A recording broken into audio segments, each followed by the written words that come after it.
What is going on, everyone? I'm that Scottish nerd that brings you Pokemon TCG content, and if you love the theme deck format, be sure to subscribe to my channel down below, as I do post this content every single Tuesday. In today's video we're having a look at the Rillaboom theme deck, taking a look at the contents of the deck as well as having some matches with it. As always, there are timestamps down below if you want to skip around at any point. Now taking a look at the Rillaboom theme deck. When it originally came out, I didn't think it was all that good. It was just really poorly placed and still is poorly placed in the meta with all the fire decks, but it has a lot of good options as you'll see in the deck profile and the videos. But if we have a look at the main star of the deck, it is of course Rillaboom, so we have to look at its attacks. We have an attack drum roll for 3 energy, does 90 damage, and then 10 damage to each of your opponent's benched Pokemon. That 10 damage spread is never really particularly relevant unless you've been 10 damage short of getting a knockout and your opponent retreats a Pokemon or switches. Then it's going to be relevant because you can knock it out while it's on the bench, but other than that it's not going to be all that relevant. And then the main attack that we're here for is Drum Beating for 4 energy, deals 180 damage. So this is great because it's able to knock out the Charizard deck from Vivid Voltage. The Charizard has 170 hit points, so you can easily one-hit that, but against the mirror match you're actually going to have a harder time because you're only dealing 190, and as you can see the Rillaboom here has 190 hit points, so going to be a little bit short, but if you can get that 10 damage spread in, then it's also going to be the difference maker there. The Thwackey and the Grookey unfortunately don't have any relevant attacks, they don't have any draw attacks or anything like that, so they're just there to evolve into, or sometimes to sacrifice when you're getting beaten up a little bit and you have to sacrifice some Pokemon. But the main starting Pokemon as well that you want to look at here is the Gossifleur. Since it has the Call for Family attack, you're able to search your deck for 3 basic Pokemon and put them straight into your bench. This is great for the opening turns if you're going second as well, and you're able to start with this Gossifleur because then on the following turn you can follow up with an evolution into Eldegoss and use the Blessing of Fluff attack to search your deck for 3 grass energy and attach them to your Pokemon in any way that you like. So of course this is going to get you set up extremely effectively, both in terms of searching out Pokemon and then searching out energy, so getting all of your Pokemon set up and thinning your deck in order to get you some good draws. And that is how you're going to get your Rillaboom set up, since it is quite a high attack cost, but getting 3 energy out means that you're going to be powering this up in 1 attack pretty much, since you do have your manual attachment as well. Then our other good attacker here is the Snorlax, and this is going to be helping you to cover your weaknesses against the fire decks, as well as just being a big Pokemon in general, since it does have 150 hit points on a basic, and then you're dealing either 80 damage or a flat 130 damage, and that 130 is really crucial because there are so many stage 1 Pokemon that have 130 hit points, or even some of the big basics like the Zamazenta and the Zacian deck, things like that have 130 for those Pokemon, so very good attack there. Lastly we have our Whimsicott, which is reasonable since it does have the Cotton Ride attack, which can reset the defending Pokemon, so if they get a big stage 2 set up or has a bunch of energy, whatever the case may be, you can reset it with the Cotton Ride attack. And then lastly we have a couple of copies of Maractus, which you can potentially use Powerful Needles to deal a bunch of damage, but you do have to rely on those coin flips, so not always going to be guaranteed damage. Now moving into the trainer cards, we do actually have a reasonable lineup. I wouldn't say it's the best lineup in terms of supporters, but we do have the most powerful supporter that's available, which is 2 copies of Professor Research. Discarding your hand and drawing 7 is always going to be the most powerful, unless we get something that overtakes it, but I highly doubt that. So very good that we have a couple of copies of those, but we also have a couple of other supporter cards like Hop. We have Pokekid, which is good for searching out a specific Pokemon that you want, and then Pokemon Center Lady, since we do have a bunch of Pokemon with some really high HP, so being able to heal those is going to be good. And then we also have some supporting trainer cards which can be useful, like the Great Balls, the Potions for healing, as well as the Switches to give us some free movement. We also have the Ornery Rod if we want to recycle some of our Rillaboom or Snorlax, whatever the case may be, as well as 1 copy of Pokegear, which could be nice for getting us a supporter when we really need it. Like I said, the deck is pretty powerful overall once you actually start getting into it and you know how the deck works, which is hopefully the result of this video. Then you might actually start enjoying it as I did, and you'll actually find that the fire matchups aren't as bad as you would originally perceive them to be. So we'll get into a couple of matches here and see how we get on. Be sure to give the video a like if you did enjoy it at any point. Kicking off this game, we've definitely not got the best of starts since we have the Charizard facing us down here, the Vivid Voltage Charizard, but overall it's a pretty reasonable start considering that my opponent has let us go second, and we did start off with the Gossifleur here, so we are going to be able to make use of the Call for Family. Then I'm going to hold on to this second Great Ball just in case we want to get a evolution Pokemon out of our deck in these following turns. So we can just go for the Call for Family. We're looking for the Snorlax here. You could see I don't think my opponent is going to be getting a knockout on this following turn, so I'm not too worried about getting another Gossifleur down. I think we could just get down a couple of Snorlax perhaps. I think a Grookey is going to be good as well if we can actually get Rillaboom set up. And we'll also go for the Snorlax. So yeah, double Snorlax and double Grookey start here. And as I said, we're going to be looking for a couple of evolution Pokemon from the Great Ball, primarily getting that Rillaboom line up if possible throughout this game, since we can power up our Snorlaxes, but considering that Snorlax is only dealing 130 damage here, I say only, is a lot of damage, but against a Charizard with 170 hit points, definitely not going to be enough to get the knockout, so do need to get our Rillabooms out at some point if we actually want to get a one-hit knockout on those Charizards. So we can go for the Great Ball here. I was right in thinking we did get an evolution, so we can definitely grab the Thwackey here. But unfortunately I couldn't grab both of those. The Rillaboom was there as well.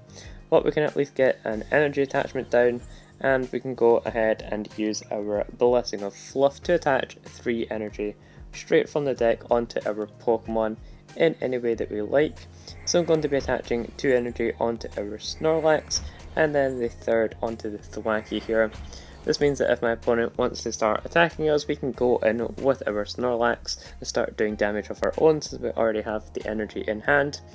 But going on to the Thwackey as well, it starts to power up, so if we get a Rillaboom in these coming turns, then we at least have that as an option a little bit quicker than if we didn't have it. My opponent is choosing to attach to the Lugia in the back there, which is very interesting, and then they go for the Professor's Research. They did have a couple of Pokemon in their hand that they didn't want to play down, along with the Ordinary Rod being discarded. And we see the Magcargo. I'm not sure why they didn't evolve. They definitely discarded a Magcargo here from their hand, so I'm not sure why they didn't use that one to evolve. It's a bit unusual. But our hand is pretty much dead at this point. We don't have any good supporters. Well, we don't have any supporters at all, so we're going to be drawing pretty dead for these coming turns, which is very unfortunate. But we can continue to use Blessing of Fluff at least, and that will keep us thinning the deck out of energy. And we can keep attaching these energies to our Pokemon to power them up very quickly and efficiently. Let's put the third one onto our second Snorlax here, as we're going to want to attack with that pretty soon. And we could always retreat as well and start swinging with our Snorlax, but my opponent's going to choose to concede for some reason, so I guess we get an easy win against the Charizard deck. We'll take that any day. Alright, we have a mirror match situation here. Definitely not something that I was expecting to come across whatsoever, so this is going to be a very interesting game. I'm going to be attaching to the active since my opponent does have the Snorlax. They're not going to be attacking us anytime soon with that Snorlax. They're going to need a switch to get out of it and go into a different Pokemon like our Gossifleur here. So this is really going to be a situation of who can get set up first, and whoever does get set up first and start taking knockouts, they are going to be able to win the game. So we'll have to see how we get on here. My opponent fails the Pokegear, not able to find a supporter card. They do have the Gossifleur and the Switch plus energy. They had everything that they needed in their hand, so they're going to be able to get set up here and use Call for Family to get 3 basic Pokemon out of their deck and into play, which is excellent for them. We could definitely start using call for family ourselves to get set up, but I kind of like using Blessing of Fluff as well. We certainly have some options here. I'm going to use the Pokekid first though, so that we can grab ourselves the Thwackey and get that set up here. And then we can also use our Great Ball and hope that we can get into a Rillaboom. If we do, then I think that will set us up nicely and we can use our Blessing of Fluff, but unfortunately that's not going to be the case, so I'll just take the Grookey out here, and I will be just using the Call for Family attack in order to thin the deck out of some basic Pokemon and hopefully get some additional attackers set up here. So we already have the Grookey, second Grookey in our hand. There's not much point in getting another one of those out. We'll get another Gossifleur just in case our active goes down. We can get the Cottony, that seems reasonable since we don't have one in our hand. And we could also get the Maractus. I mean, we have the Snorlax, so why not? Although we could always get a second Snorlax. Snorlax is just a good attacker all around, so we'll go for the Snorlax. Better than having the varied option of Maractus. It's never a good thing when you have to flip coins, but sometimes it can come in clutch, you never know. My opponent does have the Evolution here on their side as well. So we're going to be looking to get a couple of Evolutions out and start using the Blessing of Fluff to get all of our energy into play. My opponent does have all of the draws that they need here while we're stuck, not able to draw anything since we don't have any good supporters to draw. We're just stuck with the Pokemon Center Lady, unfortunately. My opponent even has the Great Ball for Rillaboom, so they're going to be setting up that Rillaboom extremely quickly, and they're definitely favoured here with the setup that they've got going. They're even going to be able to switch and knock out our Gossifleur, only dealing 50 as it has such a bare bones HP, low HP. Like I said though, we did get the second Gossifleur, so we can evolve into our Eldegoss. It's just a case of whether we're going to find energy or not, and unfortunately it doesn't look like we're going to be able to find that energy, so we're definitely going to struggle on that front.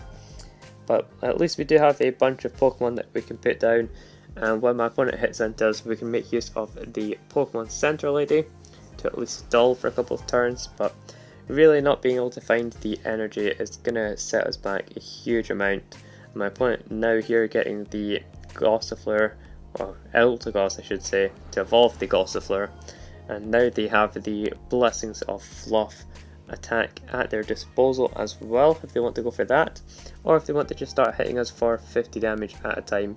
That's certainly a reasonable option, but now they are going for the retreat, so they are going to be setting up their Pokemon here very nicely.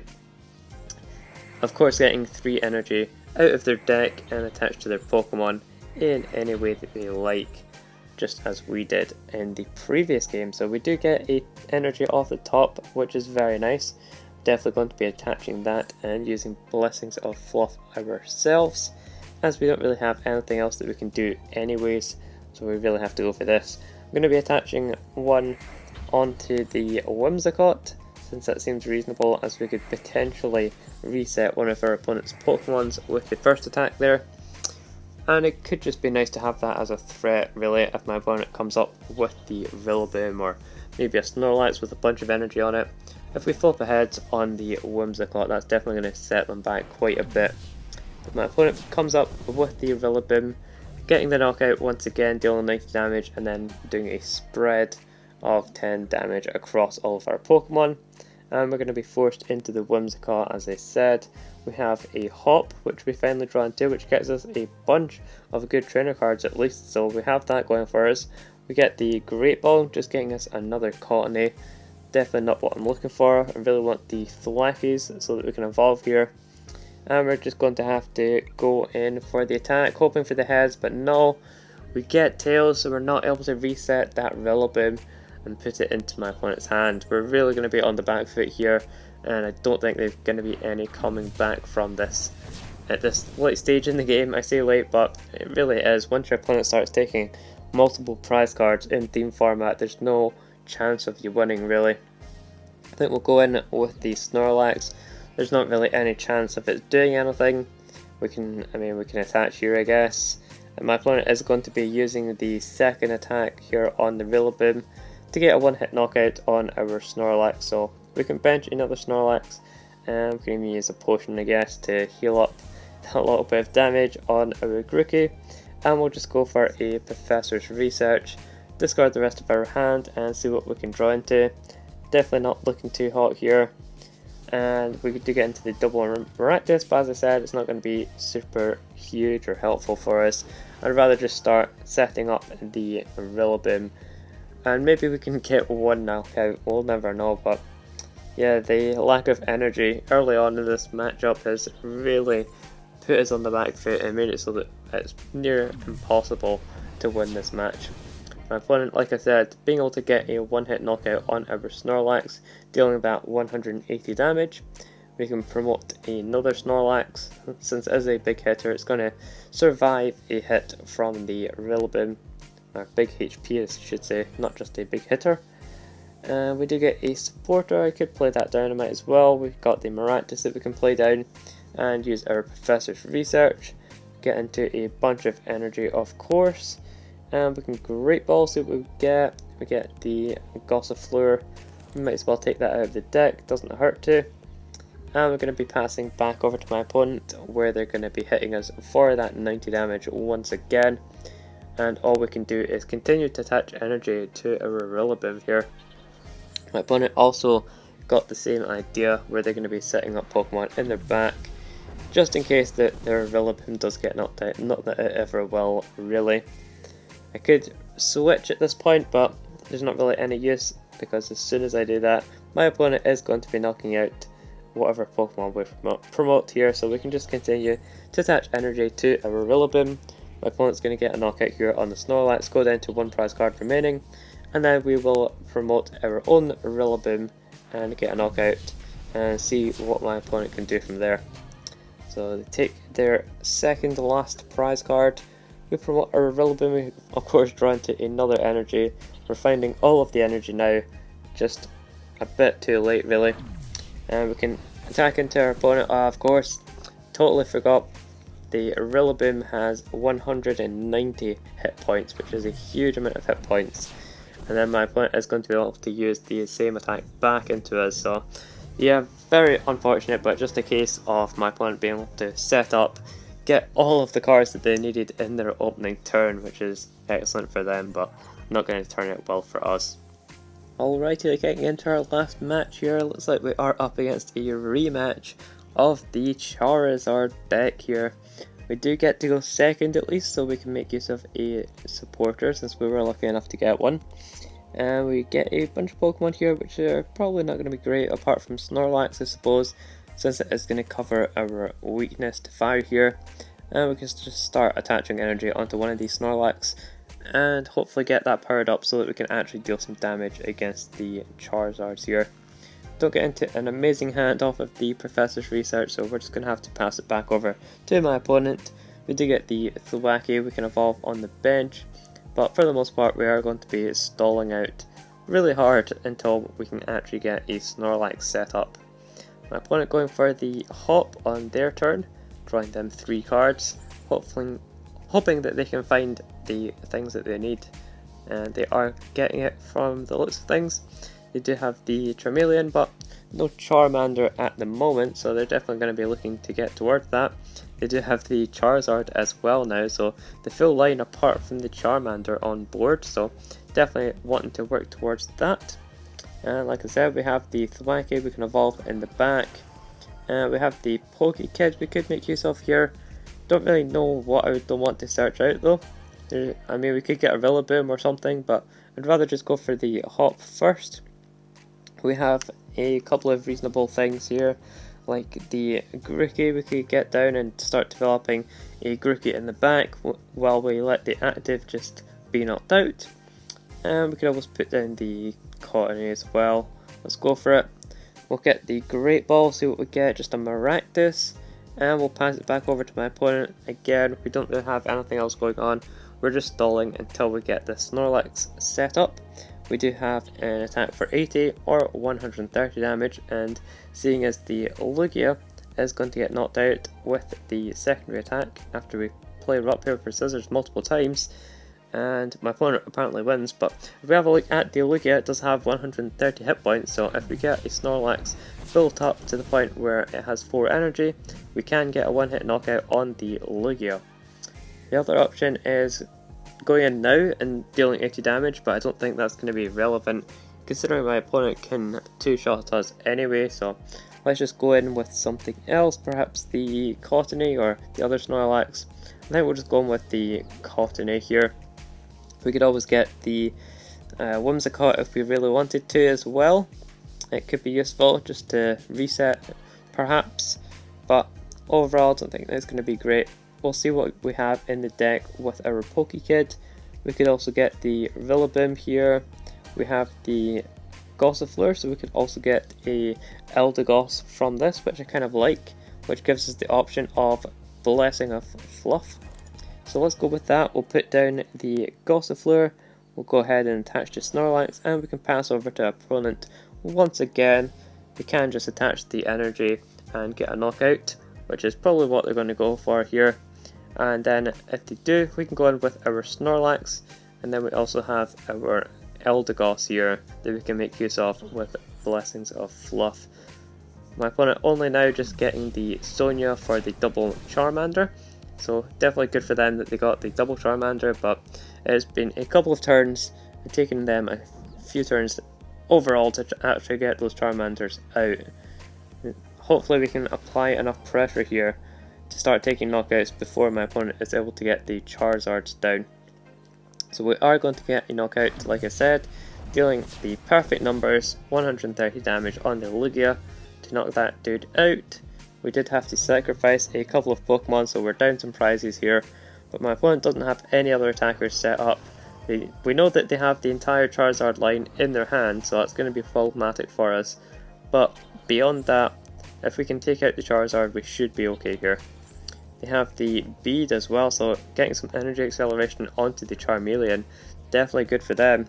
And we have the Switch, so we could actually go into the Eldegoss here and start setting up some other Pokemon that we can attack with and have 2 Snorlax set up.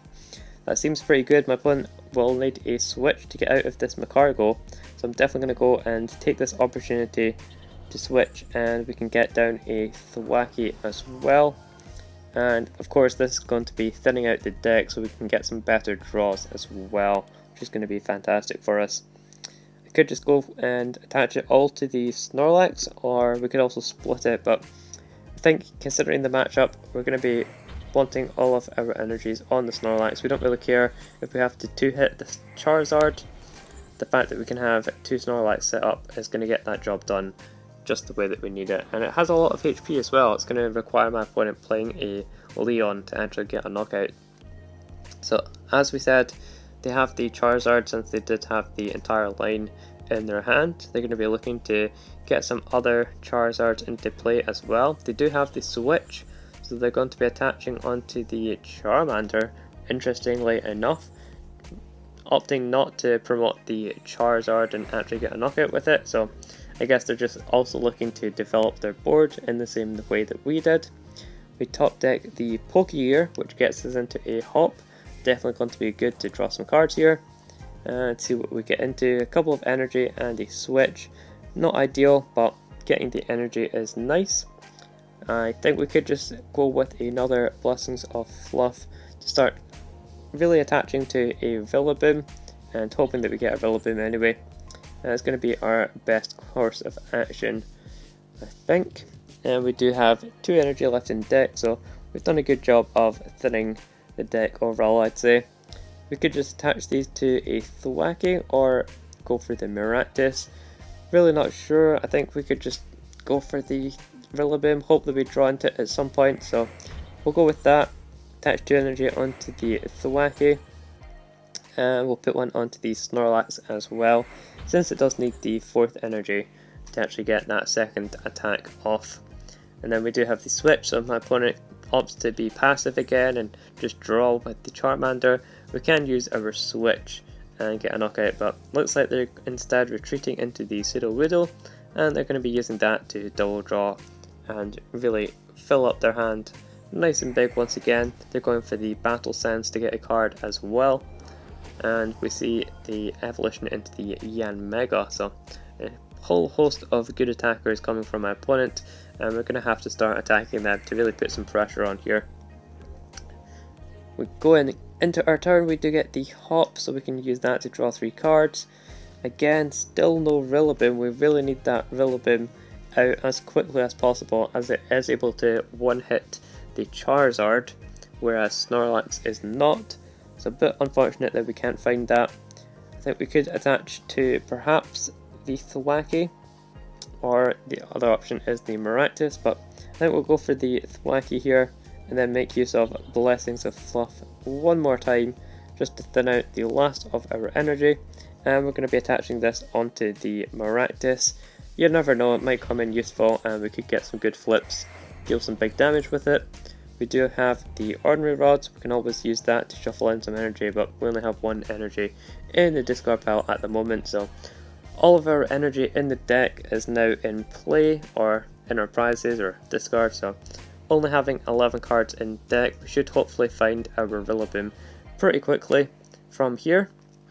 My opponent is going to be looking to set up the second Charizard, so that when we do get a knockout on the current Charizard, we will be able to get a knockout on the second as well, if we can find what we need here. Like I said, we need the Rillaboom. Oh man, this Great Ball is going to see the whole rest of our deck, so there is the Rillaboom finally. We do only have 1 in deck, so that explains why we're having trouble actually finding it. And I think here we could just switch into the Snorlax, start dealing damage with that, as we are needing to really get some knockouts.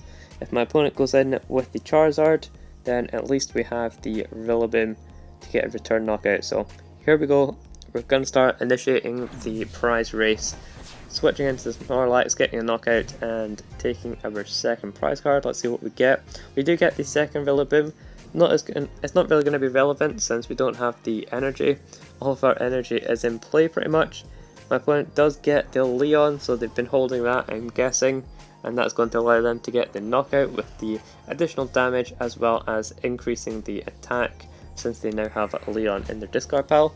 And they go for another Battle Sense, discarding some more cards, going down to 14 cards left in deck, and we do see the attack for 230 damage, absolutely getting the knockout on Snorlax. But as I said, we have our Rillaboom we can go in with and get a knockout, as we do deal 180 damage. We can also make use of Ordinary Rod at this point. I think I will do that, since we can get our energies back as well as getting the Snorlax back. Seems reasonable. It's not going to be super relevant overall, but yeah, we might as well go for it. Just check if there's any other Pokemon that we want to get back. It could actually get back the Whimsicott, which might be relevant, you never know. So we'll put that back into the deck. Also, it just means that we have more cards in deck in general, and we're not going to be risking getting knocked out at any point. And I will put down the Cottony here as well, just in case we want to make use of the Whimsicott. As I said, we'll go for the attack on Rillaboom, getting the knockout on Charizard, and it's going to be on my opponent to find another attacker here. We get a third prize card, getting the Great Ball. They do have the Macargo, but it does have 130 hit points, so we can get a return knockout once again with our Snorlax. And like I said, it's really a race that we have initiated here to see who can get the knockouts and who can sustain attacks throughout these next couple of turns in order to finish out the game, because it's going to be really close here. But my opponent does get the Charizards shuffled back into the deck with Ordinary Rod, and they get the Charizard here, which they can evolve into, so they can start attaching energy onto it, but it doesn't have any energy just yet.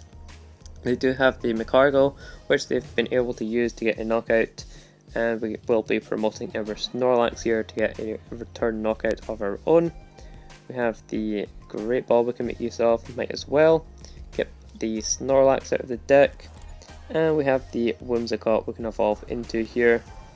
Not really anything else that we want to make use of. I guess we could go with the Pokekid just to get some more things out of the deck, but like I said, there's not really much left in the deck to actually draw into here. And we will just be going for the knockout, 130 damage, and let's see what my opponent has for us. They could promote the Charizard, but if they do that, it's just going to be getting hit from our Snorlax, as it doesn't have the energy just yet. So instead they are promoting the Yanmega, since it does have free retreat as well. Let's see if they have another bead. We could check the discard pile and see if they've used both of them. They have used both of their bead, so there's not going to be a Charizard attacking us this turn, which means we could potentially pick up another prize card here and go down to one prize card remaining, and hopefully work towards getting a knockout from another means, most likely the Maractus here. My opponent's going to be switching into the Yanma, so looking to protect the Yanmega since it does have free retreat. Although they do have two of them, so I don't really know why they need to protect it.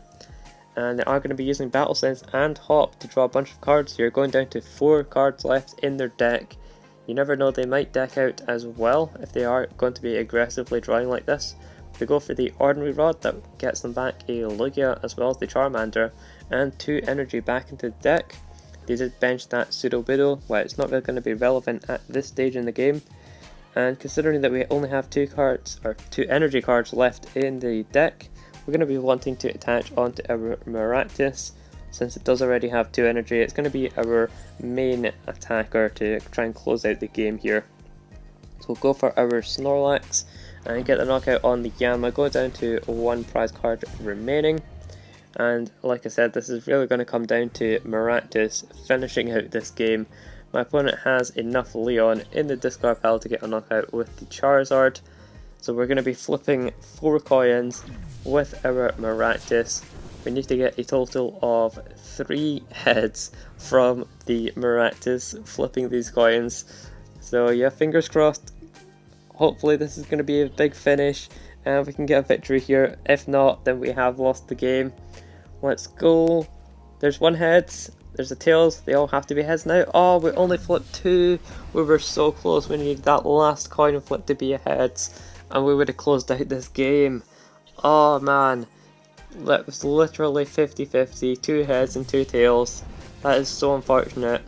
We almost had the game, almost just so close of a victory, but unfortunately we were still losing against the Charizard deck. But hopefully that does show that you are able to stand up against the Charizard decks and fire decks in general, despite the fact that you are grass typing and you are weak to fire. So hopefully you enjoyed that video. That ending was epic, and I'll see you in the next one.